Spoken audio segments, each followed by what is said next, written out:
প্রত্যন্ত দলসিংপাড়া গোপাল বাহাদুর বস্তির বাসিন্দা রিয়া বিশ্বকর্মা নেট পাস করেছে এবং ডাক্তারি পড়ার সুযোগ পেয়েছে। রিয়া বিশ্বকর্মাকে কালচিনি ব্লক তৃণমূল যুব কংগ্রেসের পক্ষ থেকে সম্বর্ধনা প্রদান করা হলো। তৃণমূল যুব কংগ্রেসের কালচিনি ব্লক সভাপতি পবন ইয়ালমো সহ ব্লক তৃণমূল যুব কংগ্রেসের নেতৃত্বরা রিয়ার বাড়িতে এসে তাকে সম্বর্ধনা প্রদান করে। কালচিনি ব্লক তৃণমূল যুব কংগ্রেসের সভাপতি পবন ইয়ালমো জানান, দলসিংপাড়ার মতো একটি প্রত্যন্ত এলাকা থেকে নিট পরীক্ষায় সফল হয়ে রিয়া। পবন জানান, রিয়া আমাদের কালচিনি ব্লকের गौरव।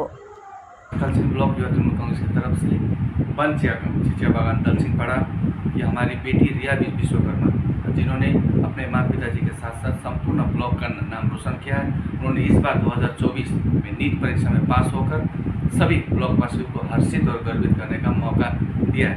तो इसी अवसर पर आज इस खुशी के घड़ी में हम लोग सभी ब्लॉक युवा कार्यकर्ता उनके घर में आकर उनको आगामी दिनों के लिए शुभकामना सहित जिस प्रकार रिया ने अपनी मेहनत और लगन के साथ इस बार संपूर्ण ब्लॉक का नाम रोशन किया है। उन्होंने नीट परीक्षा में पास होकर हम लोग चाहते हैं कि रिया से ही मोटिवेट होकर आगामी दिन में जाकर हमारे ब्लॉक की बहनें अच्छे से पढ़े और मेहनत लगन के साथ इस आगामी 2025 में ज़्यादा से ज़्यादा नीट परीक्षा में उत्तीर्ण होकर संपूर्ण ब्लॉक का नाम रोशन करें।